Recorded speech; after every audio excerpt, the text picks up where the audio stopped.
Bonsoir chers abonnés, ici nous avons une équation de second degré, x carré plus 2x moins 15 égale à 0. Donc pour vérifier, on a ax carré plus bx plus c, c'est-à-dire on vérifie si on a cette forme. Donc cependant, qu'est-ce qu'on fait? On doit impérativement connaître la formule de discriminant qui est b carré moins 4ac. Après cela, on cherche le b. Vous voyez ici, si on a ax carré, il y a un a ici, il y a un bx ici. Donc le b se représente automatiquement de la même manière ici. Donc le b c'est 2. 2 au carré moins 4 multiplié par a. A ici c'est 1. Quand on ne met rien, c'est 1. Écoutez très bien. Donc à ce niveau, je vais mettre le c. 4ac. Mon c c'est ici. Vous voyez, c'est la constante. On met avec le signe. Faites très attention au signe. N'est-ce pas? À ce niveau, il fait 2 au carré, ça fait 4. Plutôt moins 4 multiplié par 1, ça fait moins 4. Moins 4 multiplié par moins 15, ça fait plus 60. Ici, on aura 64. Et automatiquement, racine de discriminant, ça fait 8. Vous voyez, à ce niveau-là, tu as mis racine de discriminant égale à 8. Ce qui sous-entend que quand tu mets dans ta calculatrice racine de 64, ça fait 8. Maintenant, tu vas calculer x1. D'abord, tu dois connaître la formule moins b moins racine de discriminant sur 2a. Maintenant, tu as ça, qu'est-ce que tu fais? Tu n'es plus obligé de mettre ici racine de 64. Tu sais que racine de 64, racine de discriminant, ça fait 8. Automatiquement, tu mets 8 en même temps. Tu sais que 2, ton b égale à 2. Vous voyez ici, on a mis ici 2.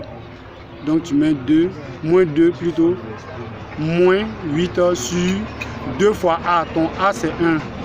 Donc, ça fait 2 fois 1. Donc, on aura x1 égale moins 2, moins 8, ça fait moins 10. Sur 2. Donc du coup on aura moins 5. Ça c'est x1.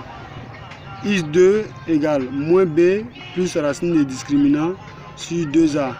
Donc x2 égale notre 2 c'est 2, notre b ici c'est 2.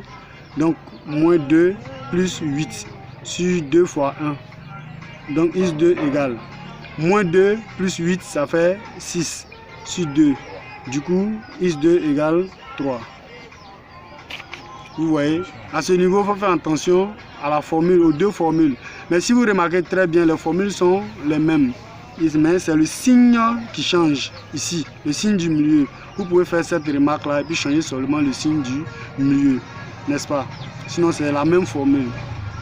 Après cela, qu'est-ce que vous faites? Pour ne pas vous tromper, on vous a dit quoi? De factoriser P de x, si on vous dit. À ce niveau-là, P de x est factorisé comment? D'abord, tu as x1 égale à moins 5. Du coup, il vient ici, excusez, il vient ici, égale à moins 5. Donc, tu fais quoi? Tu vas déplacer le moins 5. Or, quand on déplace un chiffre après, de l'autre côté de l'égalité, il change de signe. Donc, du coup, tu as x1 plus 5, c'est la factorisation. Ici aussi, tu fais pareil. x2 égale à 3. Donc tu déplaces le 3, ça fait x2 moins 3. Parce que tu as déplacé de l'autre côté de l'inégalité, donc change de signe. En ce moment-là, qu'est-ce que tu fais? Tu fais P de x égale x1 plus 5 facteur de x2 moins 3. Ça fait la factorisation lorsqu'on vous demande cela. Mais il est impératif de reconnaître l'équation de second degré 1, de connaître la formule de discriminant 2 et puis connaître la formule de x1 et x2.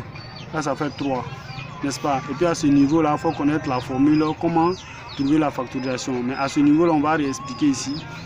1, 2, 3, vous devez maîtriser ça d'abord. Et puis s'il y a des questions, vous mettez ça dans les commentaires. Merci.